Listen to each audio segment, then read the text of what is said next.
untuk menenangkan pikiran, ya relaxing gitu ya. Tarik nafas dalam-dalam. Ya, energi kita ini saya salurkan positif ya. Ya, udah bisa dirasakan belum yang positif? Wah.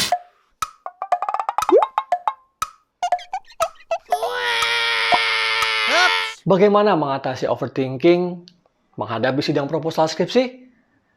Pernah Anda mengalaminya? Ini caranya menghilangkan overthinking itu.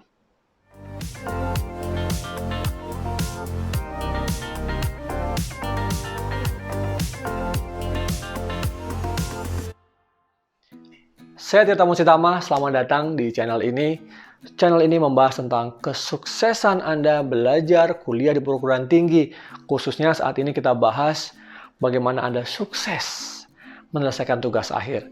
Satu hal yang sering saya dengar dari mahasiswa, mungkin kalian juga para pejuang skripsi ya, bagaimana mengatasi overthinking dalam segala hal, dalam skripsi, dalam proposal skripsi, mau ujian kuliah, mau ketemu dosen, selalu mikirnya overthinking ya, terlalu berpikir yang berlebihan gitu.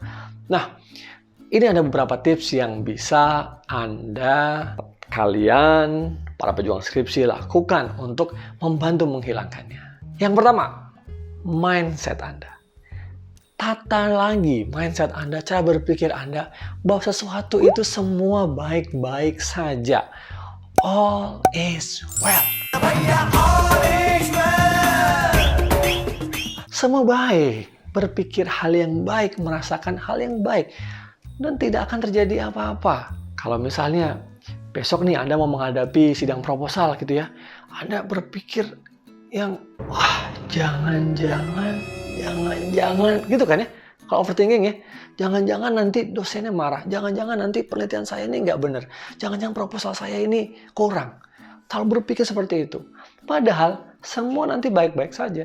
Anda masuk, Anda mengikuti sidang, nanti Anda presentasi ditanyakan, dan ya Anda jawab gitu.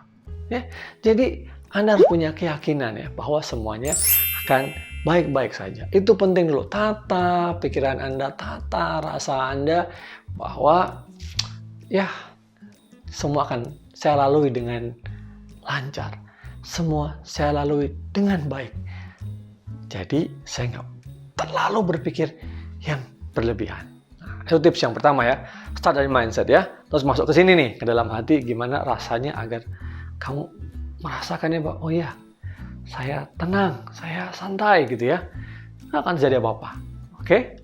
Tips yang kedua adalah kuasai substansi dari proposal skripsi kalian atau tesis atau bahkan disertasi ya. Tentu dengan menguasai itu Anda memahami betul semua aspek-aspek dari proposal itu, dari pendahuluan ya sampai metodologi ya. Kalau proposal kan 3 bab itu ya. Nah, pendahuluannya apa, permasalahannya apa ya, sebelumnya fenomenanya apa, pertanyaan penelitiannya apa, tujuannya, manfaat, atau reviewnya, teori, metodenya. Nah, Anda kuasai. Kalau Anda mengerjakan sendiri, nggak akan masalah ya. Pasti Anda sudah paham. Mau ditanya apapun, bisa.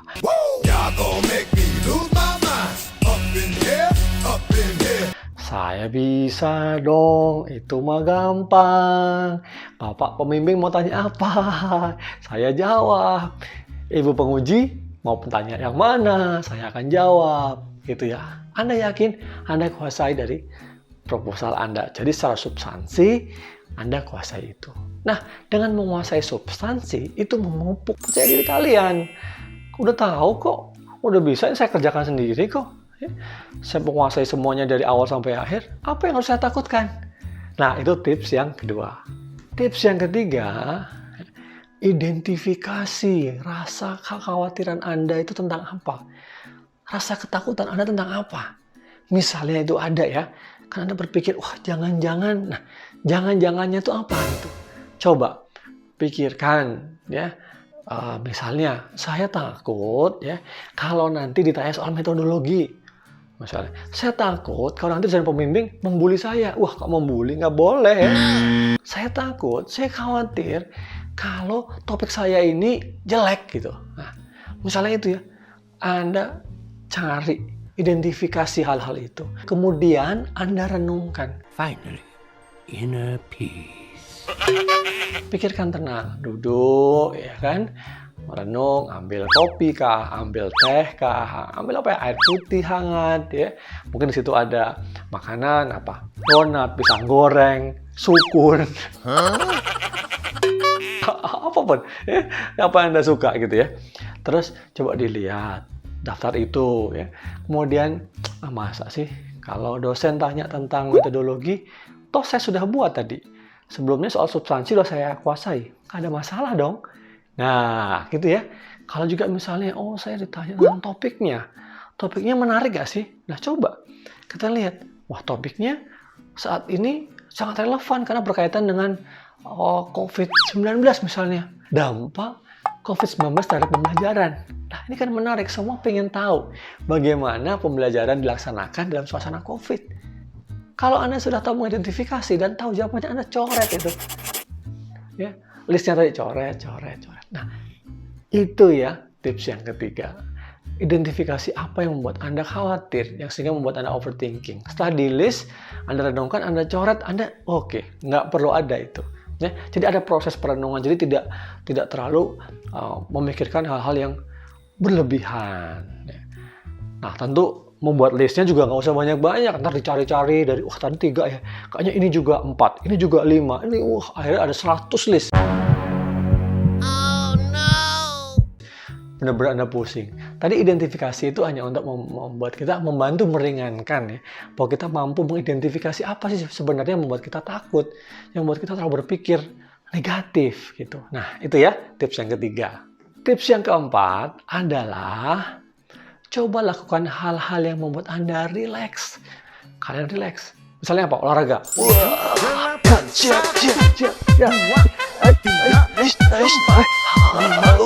Yang bikin Anda rileks gitu ya.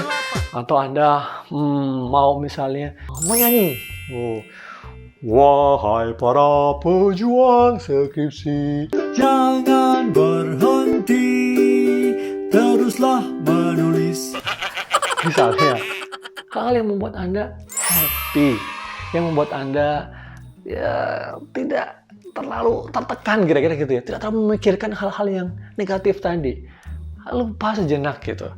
Biasanya olahraga ya kan, ya mau jogging, mau sepedaan, baik di dalam rumah ataupun di sekitar gitu ya. Atau kemudian misalnya Anda juga tadi seni tadi, nyanyilah, main musik kah. Nah, atau juga misalnya gini, meditasi. Finally, inner peace. Yang sederhana aja, banyak sekali ya. Di YouTube juga Anda bisa cari untuk menenangkan pikiran, ya relaxing gitu ya. Tarik nafas dalam-dalam. Ya, tahan, keluarkan pelan-pelan. Wow. Nah, ketika Anda menarik nafas itu, wah, cari hal-hal yang positif gitu ya. Bayangkan yang indah-indah. Nah, ketika Anda mengeluarkan nafas, bilang aja, keluar tuh negativity, lo pergi sono. Ya, keluarlah kekhawatiran saya, keluarkan sana gitu ya. Sehingga menjadi Anda membantu Anda lebih tenang. Atau Anda punya hal-hal lain yang kira-kira itu relaxing. Main game ya. Ya, ayo, siapa tuh yang nonton tuh ya? Suka main game kan? Ya. Main game juga nggak apa-apa. Ya, silahkan. Tapi jangan berlebihan. Ya. Atau juga perlu misalnya mau ngobrol sama teman. Ya. Ngobrol sama teman lewat Zoom, video call, atau hanya telepon ya, atau chat gitu. Mungkin yang membuat Anda tidak merasa sendiri. Nah, itu yang paling penting. Nah, sekarang tips yang kelima ya, yang juga sangat penting, yaitu adalah Anda banyak berdoa. Ya. Anda berdoa, mohon kepada Tuhan Yang Maha Kuasa. Ya, karena sumber dari semuanya itu adalah Tuhan Yang Maha Kuasa. Mohon dihilangkan overthinkingnya gitu ya. Dan kemudian berbanyak rasa bersyukur. Ya, perbanyak rasa bersyukur. Karena Anda udah mau ujian, itu keren banget. Berarti Tuhan udah kasih kamu kesempatan menyiapkan proposal dengan baik. Kamu sehat dan besok mau sidang proposal, mau sidang skripsi, mau sidang tesis, mau sidang disertasi. Itu luar biasa. Dengan kamu banyak bersyukur atas nikmat yang diberikan kepada kamu, insya Allah akan makin banyak nikmat yang akan datang kepada diri kamu gitu. Nah, tentu setelah berdoa, bersyukur, kita pasrahkan semua kepada Tuhan Yang Maha Kuasa. Serahkan aja. Nah, ini cocok banget dengan poin 1 sampai 4 tadi. Oke? Itu yang bisa saya sampaikan. Semoga membantu kalian mengurangi overthinking kalian. Kalau tidak, benar-benar menghilangkan overthinking kalian ya. Kalian generasi para pejuang skripsi, generasi muda yang hebat. Saya harapkan tidak terlalu berpikir yang berlebihan terhadap sesuatu yang negatif. Sampaikan positive vibes-nya ya. Energi kita, ini saya salurkan positif ya. Ya, udah bisa dirasakan belum yang positif? Oke, semoga bermanfaat. Yang belum subscribe, jangan lupa dong subscribe ya. Like dan share video ini. Mungkin banyak juga teman-teman kalian yang punya pemikiran yang sama lagi menghadapi masalah overthinking ini. Share langsung ke teman-teman kamu dan semoga bermanfaat. Sukses buat kamu. Saya tunggu cerita-cerita kamu gimana menghadapi overthinking ya. Terima kasih. Sekali lagi sangat berjuang para pejuang skripsi. Jangan lupa lihat video-video saya yang lainnya juga. Sampai ketemu di video saya selanjutnya. Bye!